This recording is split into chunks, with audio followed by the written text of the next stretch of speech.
Welcome back to SnowRunner, guys, and in this video we are going to be taking a look at a very cool step in sort of the mods coming to console saga in SnowRunner. Now, in this video we're going to be looking at the Truck Night in America region, which contains 3 maps that are directly inspired by the Truck Night in America TV show. So, also, just full clarification, this map is available, or I should say this region is available on all consoles, although the gameplay that you're going to see in this video was recorded on an Xbox Series X. And with that out of the way, let's go ahead and jump right into the video. So recently, ever since console mods have been released, I have actually seen a little bit of confusion in my comment section popping up where people are not quite sure how to get into modded maps. And it's very, very simple, and we're going to actually be walking through the process right here in the beginning of this video so you guys have a step-by-step idea of how to get the Truck Night in America region, enable it, and then head right over into the game. So as you can see right here, it's right there on the mod browser. You just want to make sure that it is subscribed and enabled, and you can see the little basically button guide down there on the bottom of the screen for which buttons do what. And I also just wanted to make sure that I had the IX3880 Wrecker enabled as well, because it recently received a few new updates. So you want to go to New Game, Custom Scenarios, and then you will see the Truck Night in America region actually pop up in your list of custom scenarios. Pick an empty slot, and then you will load directly into the region itself. And I have got to say, the load times on the Xbox Series X are absolutely incredible. They're actually better on Xbox Series X than they are on my PC. Now, granted, you know, it didn't load in 2 seconds, but it loaded really, really, really quick. Now, when you load into the Truck Night in America region, you'll actually see 3 different portals right here. The one on the left will actually take you to the Truck Night Swamp. The one in front of you will take you to what's called the Truck Night OG Challenge, and that's kind of the one that everybody knows. That's the main obstacle course. And then the one on the right will actually take you to the Quarry, which is actually a really interesting map that, in my opinion, doesn't quite get as much love as it deserves, but there's a lot of really fun, really cool obstacles out there, especially if you want to play some multiplayer challenges. But for the purposes of this video, we are actually going to go directly to the OG Challenge, which again, should load up very, very quickly considering that it is being played on a Series X. Now, again, like I said in the beginning of the video, though, this is not just available on the Series X, this is available on all systems. And also, just to clarify, that any mods that were previously up on the console mods mod browser that are currently not there are not there because they got updated and then they needed to be recertified. Now, as of recording this video, there are some mods that, of course, were not on the mod browser, but those may come back a little bit later on, depending on when the devs approve them. Although, I should make it clear that if a mod disappears from the mod browser, that doesn't necessarily mean that it will have disappeared from your game. Like, say, for example, as of right now, I think the monstrosity may have been getting updates, but the actual downloaded version that I have is still in my garage, so it's really no big deal, as is the custom crawler. So we're going to use the custom crawler to show you guys the Truck Night course on console and show you how everything plays on console. But I went ahead and did a very quick build. I went with the mid-range engine, nothing too crazy, but in this thing it really does give you a ample amount of power to get down the course with relatively no issues.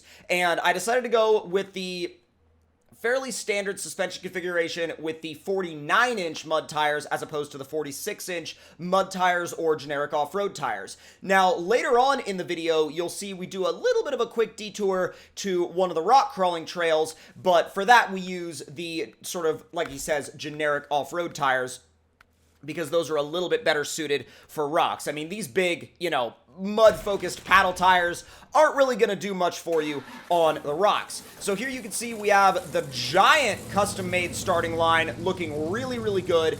And this map is very well suited to multiplayer challenges if that is your thing. And even if it's not your thing, you can have a lot of fun out here on this map and this region just in single player itself. Now, dropping right into the first mud hole, guess what? We flipped over. And I tried to kind of like, you know, mess around with the winch a little bit, but I quickly realized that considering how close I was to the garage, I quickly realized that it was a much more effective option to just recover back and then start again. And that's personally what I would recommend that you do if you flip on that first jump. You won't always do it, but you sometimes will. And I would love to know your thoughts in the comment section down below. If you have tried this map/region on consoles, let me know what vehicles you've been using for it, and let me know which ones you've been having a lot of fun with, and let me know how the region itself has been performing for you, as that feedback can not only help the developers, but it can also help the creators of the map.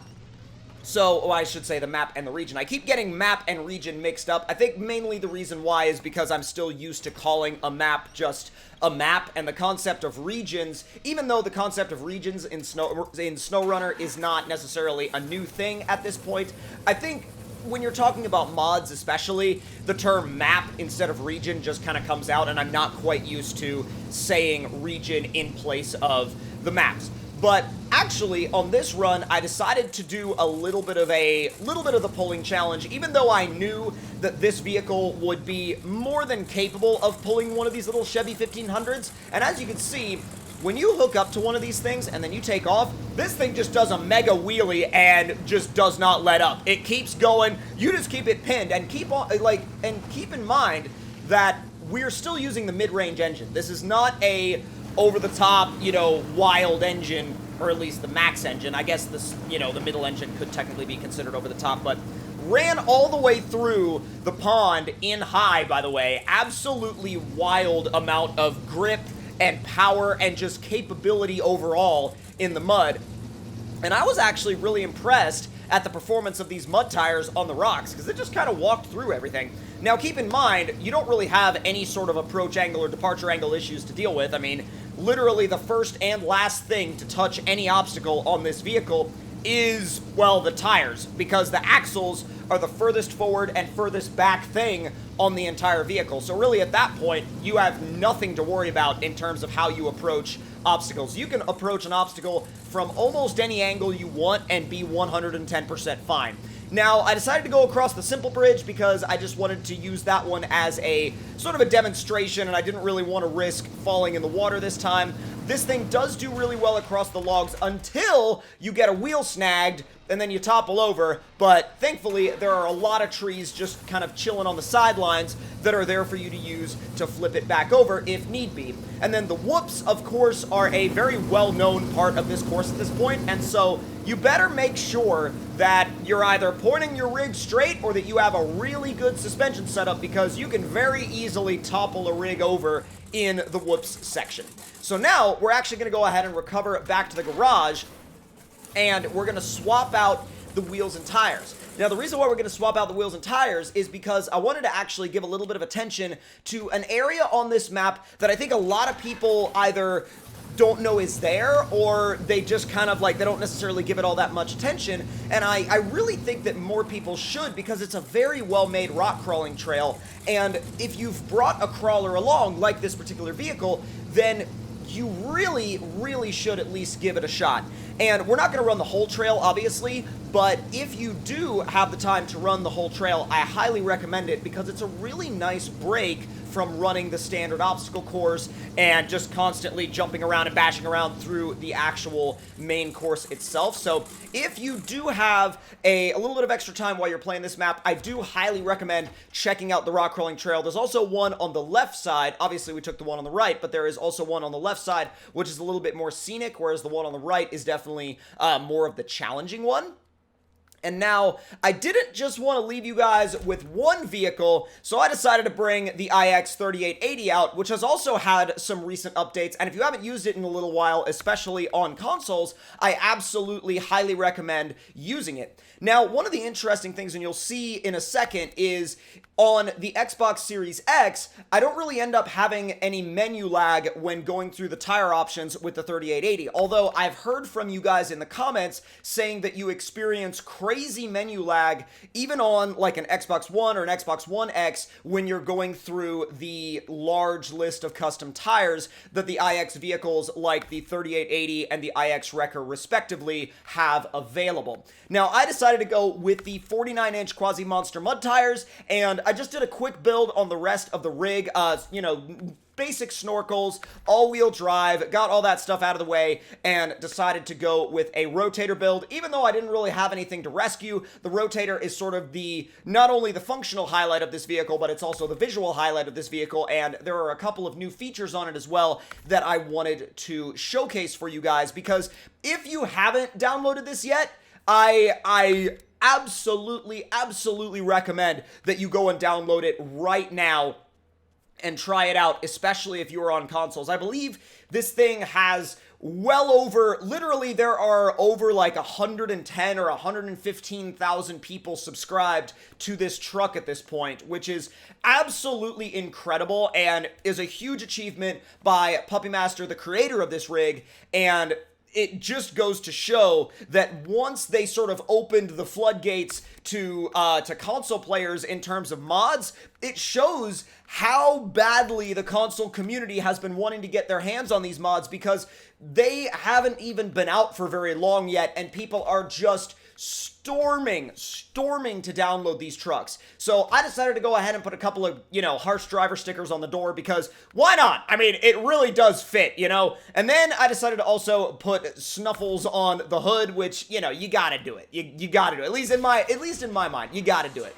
Now, there's actually a really cool new feature on this thing, and if you haven't explored it yet, I highly recommend doing it, and that's actually the axle lift functionality out there on the back. And if you see, in just a second, we'll scroll around to the back of the rig, and you'll actually be able to see that the ends of the axle lift will actually either widen or narrow themselves depending on how you control it. So it's just another very interesting element that could be added to a towing role play game type, or maybe just a new role play that you're trying to attempt. And of course, we got beans on the dash. We got the dice hanging as well.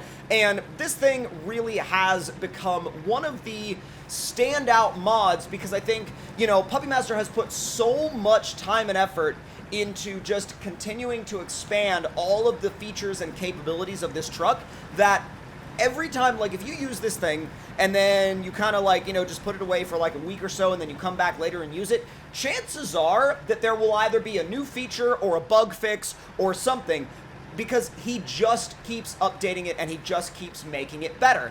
And you'll notice very quickly, though, that it is not particularly well suited to the truck night course, because of the fact that it just keeps high centering itself, which, I mean, it's a very long wheelbase truck, so that really is to be expected.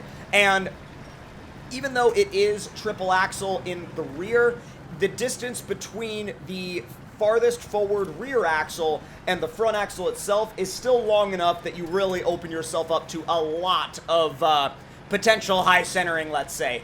But if you guys enjoyed this video, please do let me know your thoughts and opinions in the comments down below. And also, if you have been playing around with Truck Night on your console, let me know how it's been performing for you. Let me know how it's been playing for you. I really hope you've been enjoying it, because it's really cool to me that this map is now available to the console guys that have wanted to play around with it for so long. That's going to do it for this video, and if you enjoyed, make sure to hit that subscribe button and turn those notifications on, and I'll see you guys next time.